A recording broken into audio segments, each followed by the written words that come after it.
before we get to that part, breathing is the basis of communication. You can't breathe, you can't communicate without breathing. And so this is why it's important to why we just kind of, and you can do it on your own time, do more of that noticing, you know, but it can be anything. Your foot can go up, that's when you breathe. Or when you look in a different direction, take a breath in. Or because you're kind of taking what's unconscious to the conscious. But you got to remember there's that subconscious part that you kind of have to, you know, regulate. So breathing is unconscious. Talking and speaking, adding voice is conscious, right? So in this idea, like, we can do a little practice where we only breathe. Like, we only breathe. You can still hear what I'm saying, but I have no voice. I can, like, this is how someone would talk with no voice. But guess what? Communicating is just breath and articulation. That's it. Emoting and expression and individuality is your voice. So if you can strip that back a little bit, like what you were saying was so fucking important. You know what I'm saying? Like, you know who you are, how you express yourself. Yeah, that's great and all, but how are you with just this? Can you get your point across with just this? You know what I'm saying? And that's coming with that idea of, like, what if you play a character who can't speak? Or what if you're painting, let's say for Just, what if you decide to want to paint and in your mind you can't speak? Everything that you're saying through paint, you can't say it through, and you say this a lot, where a lot of the times the sprints came in with, yeah, I don't really know use words and shit like that. I was like, yo, that's what's up. Me and my mom are like, man, that's what's up. That's how, you know, like, because that's another facet of communication. And it's all these areas are valid. You know what I'm saying? Every area is what's up, because look, in real life, you got people who use sign language. You got people who can't speak a certain language. But if they wink at you a certain way or like buck at you, know what the fuck they saying. Like, you know what's going on. So let's just like practice that, like, kind of like, because speaking like this, actually use it. You actually do use your throat muscles. You're not using your vocal cords though. So your vocal, like when you're whispering, your vocal cords are actually overcompensating, and you end up. So I just want to ask, because people also do this intentionally for vocal rest, but you just said it overcompensating your voice. So wouldn't it be you straining? Like, wouldn't It is. That's why it's like not. That's why people don't whisper for long periods of time. You can't whisper for more than 30 minutes. The best singers, you know, or the best, you know, people who use their voice, you're overcompensating, and it's actually dry. When you're kind of like utilizing the moisture, like when you're getting like that, because this is like humidity. This is like, so when you're whispering, you're kind of taking all of that out. And you can't do it for longer than, like, I say 30 minutes for the best person. But you are over-articulating because you can still feel your throat straining.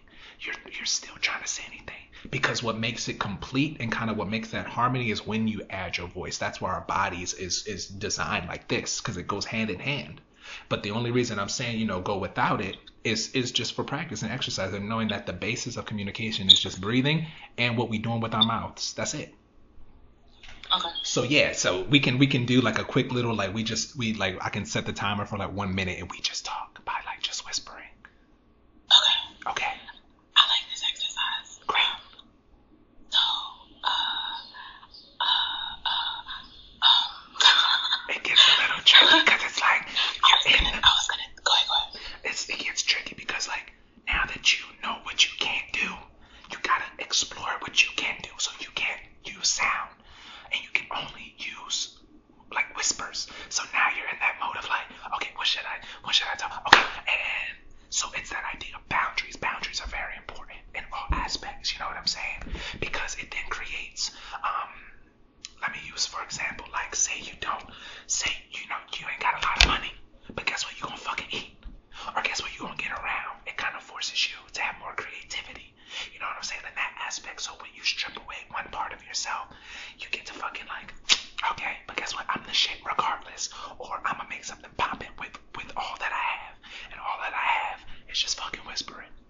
I'ma shut up. Okay, I feel you. So I was gonna say something to you, but I forgot.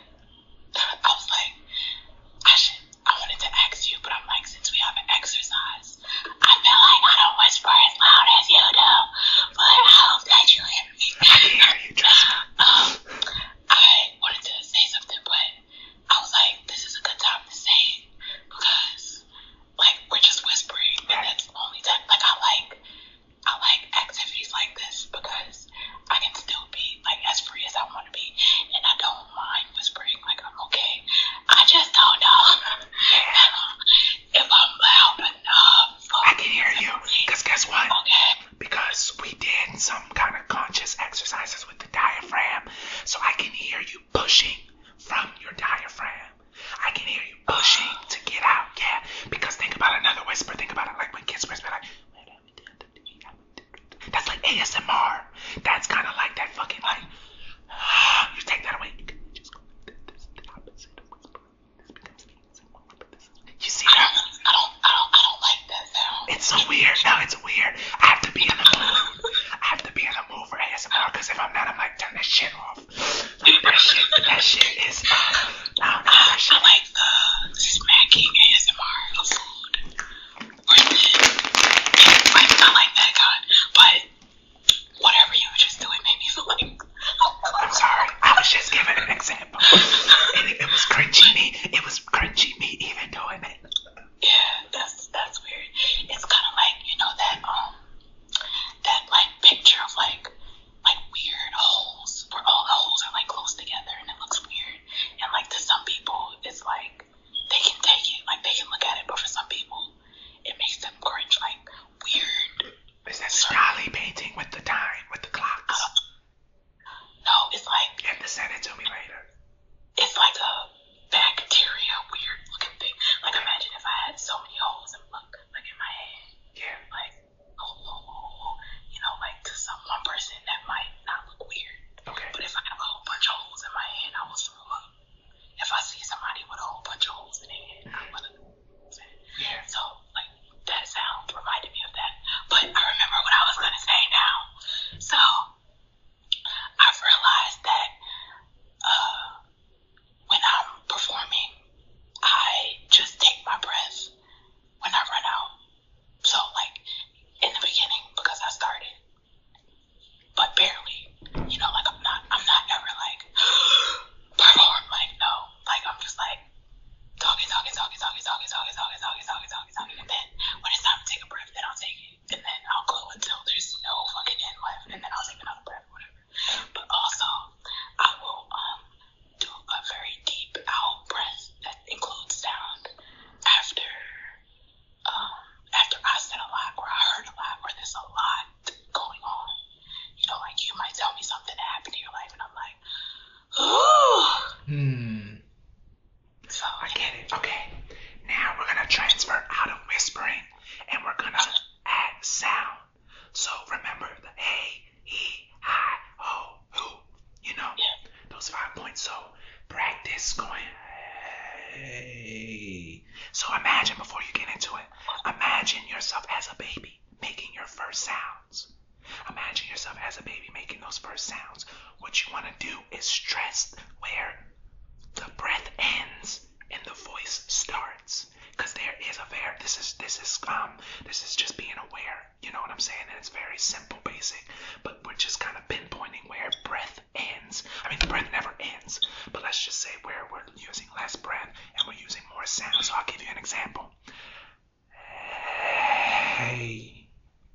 It's very subtle.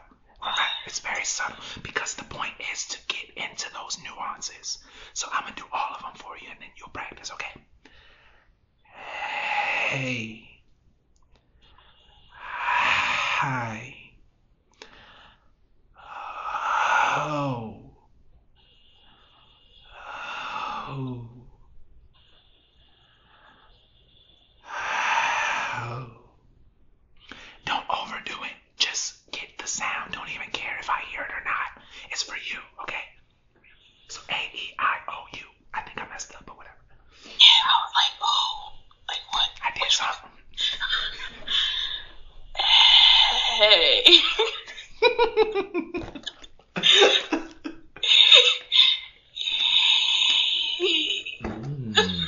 This is so embarrassing.